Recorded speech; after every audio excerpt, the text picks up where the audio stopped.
tea bowl is being offered to the first guests, and that is just because you're sitting the closest, so you're to be first in line. But instead of taking the bowl and just drinking it yourself, you're placing it between you and the next guest, and then you two bow. And this is an idea of saying, excuse me for going first, and you're almost offering the tea bowl to him. And then the bow back saying, no, you can have it, you're pretty much the first guest, you're right here, so it's for you. And so it's about that idea of respect between guests and between the guest and the host, like you're thanking each other for that bowl, so if you two would like to bow to each other. And then before you drink, you place in front of you, and then you bow to me, thanking on behalf of everyone else for making tea for this. So you can bring it in closer to you. Then we bow out of respect. And then you can see there's lots of turning of the bowl, so that was because you try to respect one side of the bowl. Typically, there's a beautiful painting, and so many of the bowls that you'll have today have a more decorated side or painted side. And so out of respect to the artist, you have that towards you so you can view it, but when you're drinking, you'll pick up and place on your left palm. And then you'll turn slightly, so it's about 90 degrees clockwise, and that way the front is now facing the rest of the guests, so they're able to view the bowl while you're drinking. And so then this whole tea bowl is for you. You can drink at your pace. It might be a little warm, so be careful. So at the start of the ceremony, he cleaned all of the equipment in front of you, but that was really sort of a psychological, spiritual cleaning, and also just get everyone slowed down, kind of in the mind frame of having a quiet, tranquil tea. But now he's doing everything in reverse order. He's actually going to physically clean everything so that he can put it on display for you, and also so it's ready if we were to have another tea after this.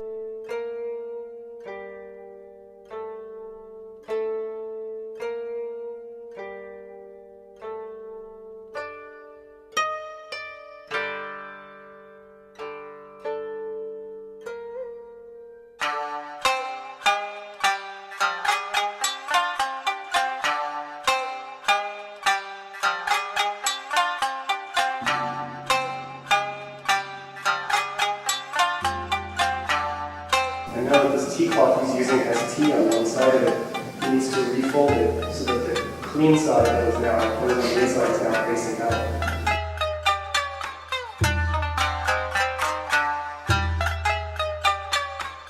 He'll fold it in such a way so that when he puts it inside of the tea bowl, it will serve as sort of a rest for the whisk so that the whisk doesn't jostle around when it's being moved.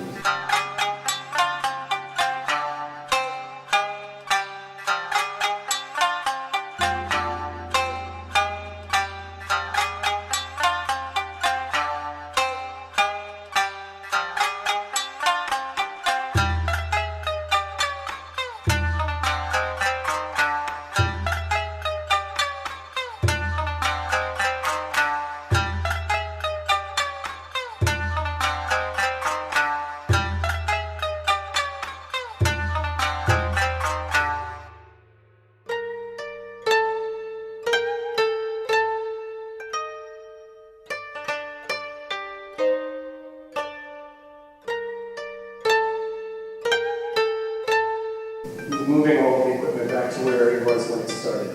The idea here is bringing everything full circle. So this is both utilitarian and aesthetic. The idea is if everything is back in place, we're ready to do more tea afterwards. But it also says that if everything is the way it was when it started, something must have changed, and that's hopefully something within us. And now to demonstrate that he's done making tea, he's going to fold the purpose of the tea napkin and place it on top of the cold water jar.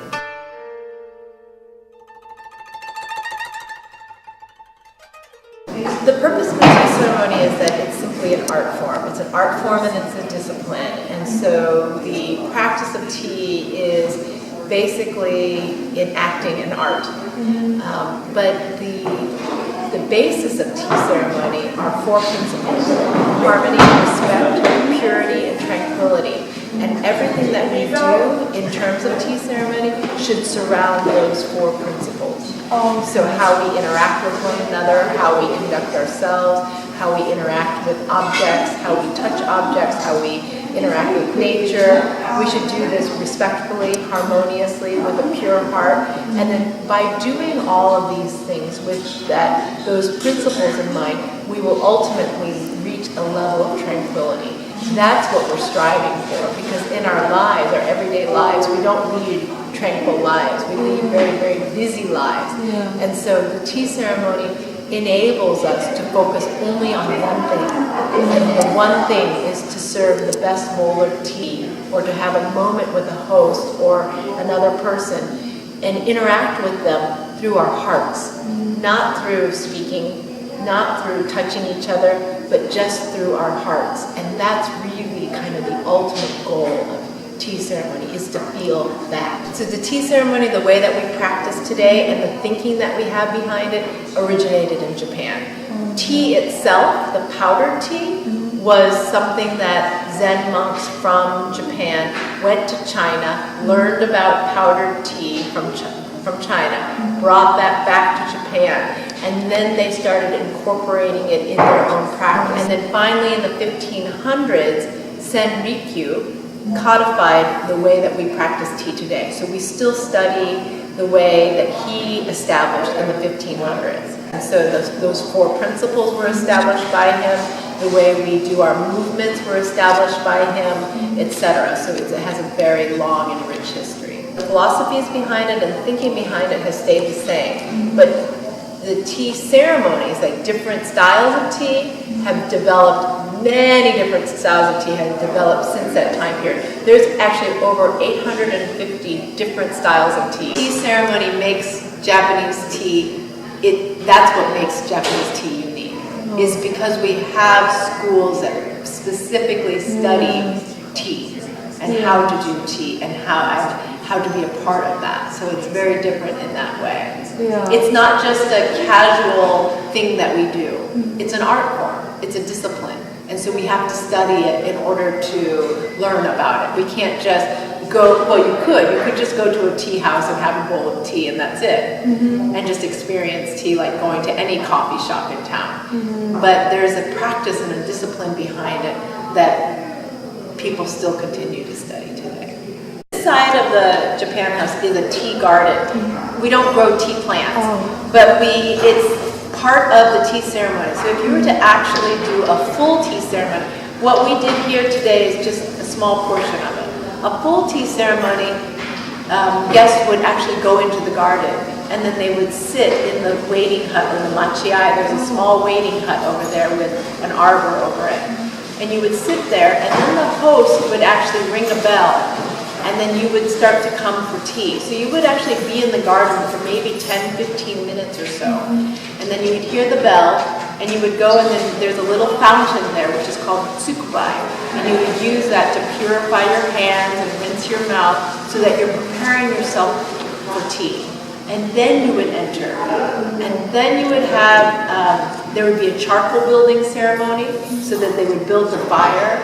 And then you would go back out to the garden, and then you would come back in, and you would have a full meal, and then you would have heavy tea, which is probably 10 times thicker than the tea they drank today. And then they have light tea. And so this whole tea ceremony would take maybe about 5 to 6 hours. The garden is a very important part because tea ceremony tries to encourage people to re-engage with nature.